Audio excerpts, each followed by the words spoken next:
कालिया दमन भाग 2।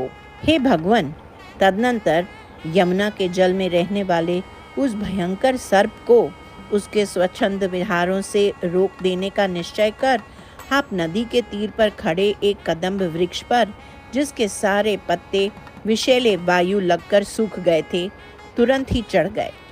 आप नई कोपलों की समानता करने वाले अपने पद कमलों से उस पर चढ़े और घूमती हुई उग्र तरंगों भंवरों से भरे हृदजल में ऐसे कूद पड़े कि किनारे से बहुत दूर निकल गए।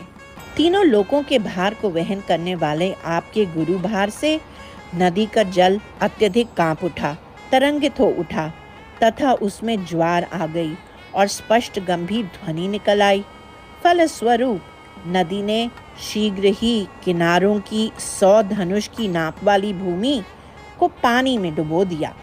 भीतर ही भीतर शुभित तथा घूमते हुए जल की जो भरी ध्वनि दिग दिगंतरों में गूंज रही थी, उससे अत्यंत रुष्ट तथा विवेक भ्रष्ट हो कालिया आपके पास पानी के अंदर से आया, जिसके सहस्रों फनों के सिरों से जलती चिंगारियों को छतराने वाला उग्र विषद्रव बाहर निकल आ रहा था। उस कालिया सर्प को आपने अपने सामने अनेक शिखरों वाले अंजन पर्वत के समान देखा, जो चारों ओर गरम उग्र विषैली वायु को छोड़ रहा था और जिसकी आंखें क्रोध से प्रज्वलित थी। उस महासर्प ने अनंत बल वाले आपको डसते हुए ऐसा लपेट लिया कि किसी को आपकी चेष्टाएं दिखाई नहीं पड़ती थीं। नदी के तट पर खड़े गोप बालक तथा गायें आपको न देखने से अत्यंत घबरा उठे। उधर ब्रज में भी अनेक दुर्निर्मित हुई, जिन्हें देखकर गोपगण यमुना के तीर पर चल पड़े। भगवान, आपकी दशा देखकर सब लोगों ने प्राणों को भी छोड़ना चाहा।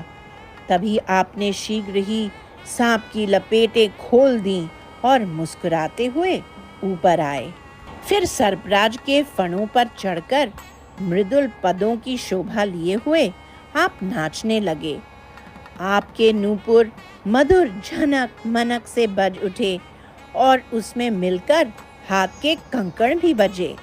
हे गुरुवायूरपुरेश, जब आप इस प्रकार नाचते रहे तब गोपगण हर्षित हुए, ऋषि मुनि संतुष्ट हुए और देवों ने फूल बरसाए। वही आप मुझे अपने अदम्य रोग से बचावें। सर्वत्र गोविंद नाम संकीर्तन। गोविंदा गोविंदा।